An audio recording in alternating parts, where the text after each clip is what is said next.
Today on The Champions, we take a look at some of the great Formula One drivers, including the brilliant Michael Schumacher. See McLaren's #1 driver David Coulthard. The remarkable talent of Rubens Barrichello. And Colombian Juan Pablo Montoya, driver for the Williams team. All that and more on The Champions. The excitement and glamour of Formula One racing is recognised the world over. The combination of daring speed, skillful driving and raw power has led to a fascination that has gripped countless racing fans again and again.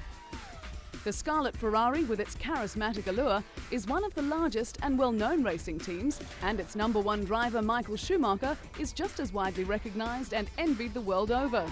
He has laid his claim as the world's best driver and in the process crowned the Ferrari racing team as the strongest in its time.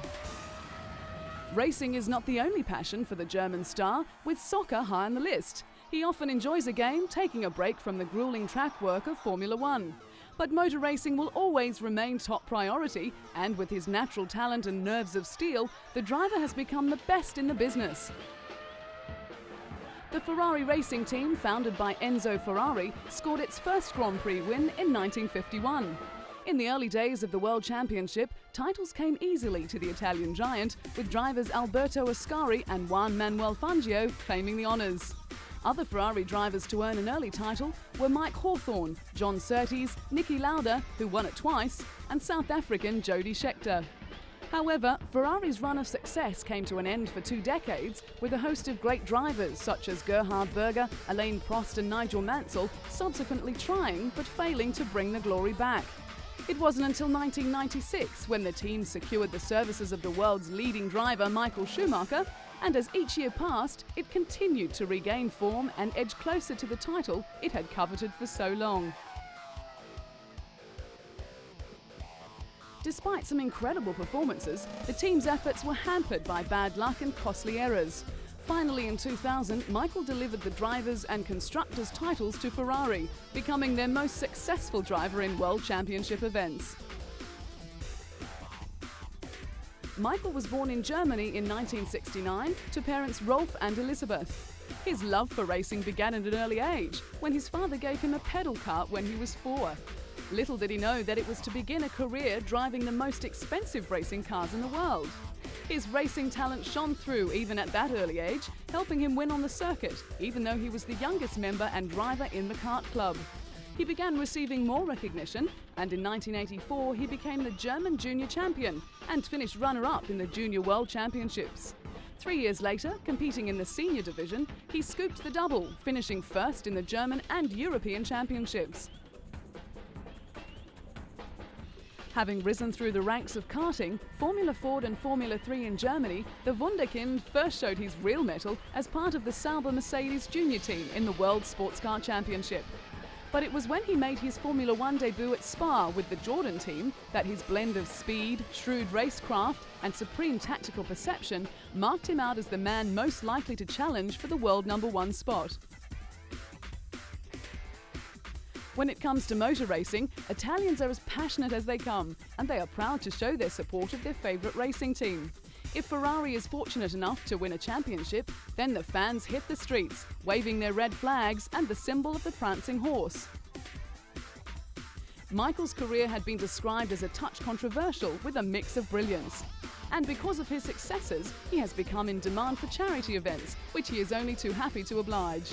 After donating his driving shoes and a signed driving suit, he encouraged bids from the public for his items, which were auctioned on the internet to raise money for UNESCO.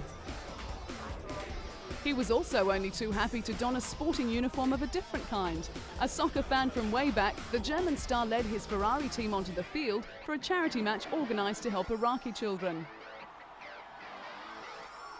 With the Giglio Soccer Stadium awash with the red of the Ferrari Formula One team, 29,000 fans of motor racing and soccer alike watched Michael and his team battle it out on the field instead of the track. He led a star-studded team lineup that contained fellow driver Rubens Barrichello, Juventus defender Ciro Ferrara, and former Italian goalkeeper and coach Dino Zoff. Michael opened the scoring for his Ferrari team, showing he's not only a great fan of the world game, but also a decent exponent of it as well. He led his Ferrari team to a resounding 4-1 win over the Italian singers. But despite Ferrari's comfortable victory, the result was unimportant. Through ticket sales and donations, the event raised in excess of $33,000 to help build a children's hospital in the Iraqi capital of Baghdad. Another light moment in a hectic schedule was a cook-off between the world champion and his racing partner Rubens Barrichello. In Melbourne for the 2003 Australian Grand Prix, the duo had the chance to compare their culinary skill, both preparing a tasty pasta dish. In the interests of fair play, the contest was declared a draw, with both men showing their skills aren't only confined to the track. Just to add to the competition's sense of fun, Real Madrid soccer star David Beckham sent the drivers a text message saying, "I hope the only thing you burn this weekend is rubber." But with the fun and excitement comes an element of danger. Italian racer Alex Zanardi's near-fatal crash cost him both his legs, and it sent shockwaves through the racing teams. When preparing for a race at the Milan circuit, Michael's unease grew as the news filtered through of the crash. In that race, Michael finished fourth, a race that would remain exceptional in the German's recent career. It was to show the last time he had been off the podium, and the only time since 2000, that he had finished a race outside the top three. For the rest of 2001, barring 2 retirements, Michael finished 14 times in the top 2 positions. In 2002, he had won a record 10 races, was second 3 times and third once. The impressive list showed the steely determination Michael was well known for, and he went on to break a series of records, including the most points scored in a single championship with 122, one less than his own 2001 record. Considered the best Formula One driver in the world and one of the best of all time, Michael's signature moves and famed aggression has allowed him to realize a dream that began over 25 years ago.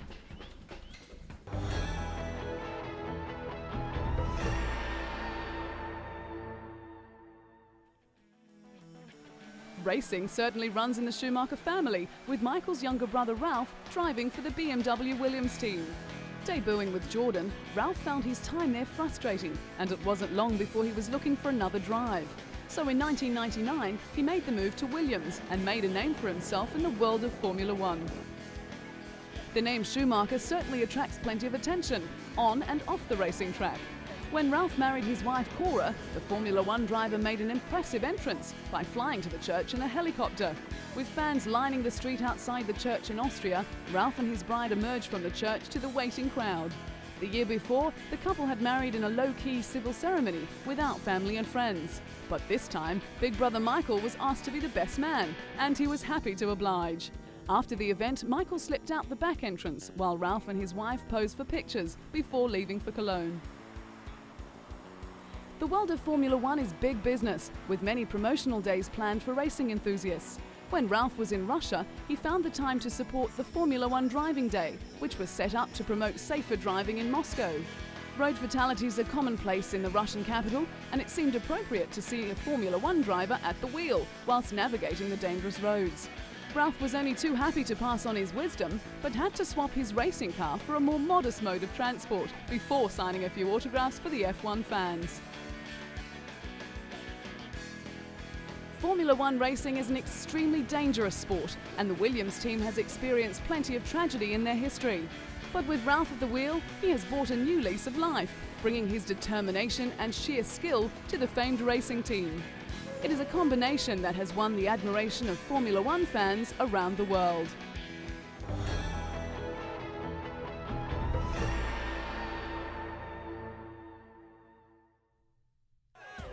The allure of sport attracts fans from all walks of life, and the glamour of Formula One brings out the brightest stars. Rubbing shoulders with famous actors like compatriot Sean Connery is all in a day's work for Scottish driver David Coulthard, the #1 driver for the McLaren Mercedes.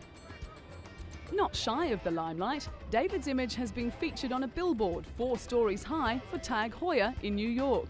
The Swiss watchmaker is the official timekeeper of Formula One and a corporate partner of the McLaren Mercedes Formula One team.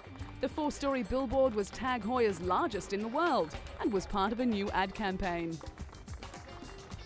Coming from a well-to-do Scottish family, David was surrounded by racing from an early age.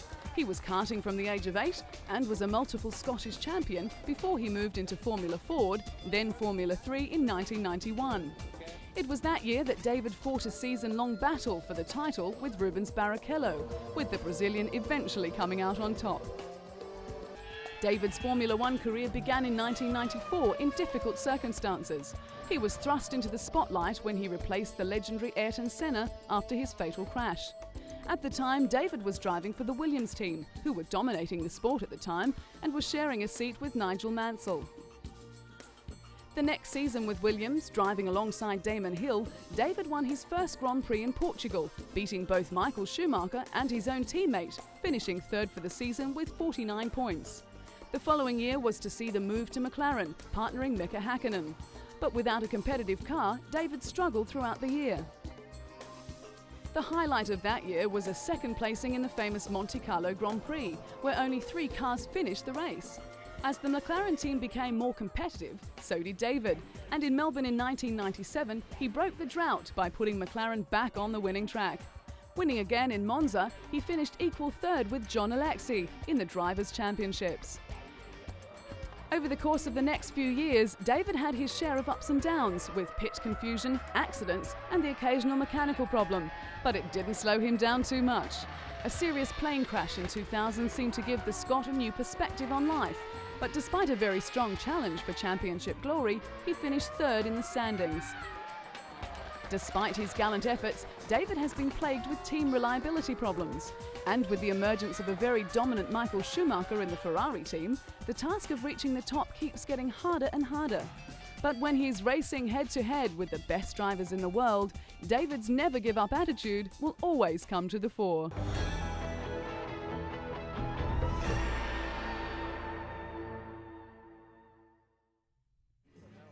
On a 4-day Ferrari team skiing holiday at the Madonna di Campiglio resort in Italy, Rubens Barrichello and his teammates made the most of the pre-season getaway. At a go-kart race on ice, Rubens put all his past skills of karting to the test as he, teammate Michael Schumacher and test driver Luciano Berti raced each other, displaying their usual skill and aggression and even finding time for a trick or two on the way. Nearing the end, the trio crossed the finish line together, bringing back memories of the controversial finish at the Indianapolis Grand Prix in 2002 that had fans up in arms and team orders banned. But controversy aside, Rubens has amazing talent. His debut season in 1993 with Formula One was sensational. He may not have ended the season with the points tally that he deserved, but he certainly proved that he was one of the best drivers in wet conditions, as well as entirely competent in the dry. The Brazilian went from Jordan to signing a multi-year contract with the new Stewart Ford team, but the move proved to be a disaster. He then received the call to go to Ferrari as teammate to Michael Schumacher. It was a tough job, but Rubens was strong enough to cope, and in 2000 he took his first win in the German Grand Prix.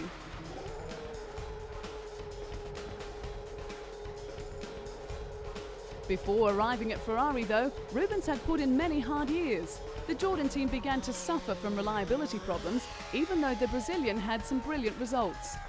1996 proved to be a disappointing year, and Rubens parted ways with the Jordan team. Signing with Stewart Ford proved no better, with engines failing, despite the return of his personal performance. A superb second place at Monaco in 1997, one of the few times the car actually made it to the line, was a testament to his speed in wet weather conditions. But Rubens needed a car that would enable him to finish a race in order to make any progress as a driver, as well as to motivate himself, and he found that with Ferrari. But since joining the influential Ferrari team, the FIA pressed new rule changes designed to make Formula One cheaper and more exciting.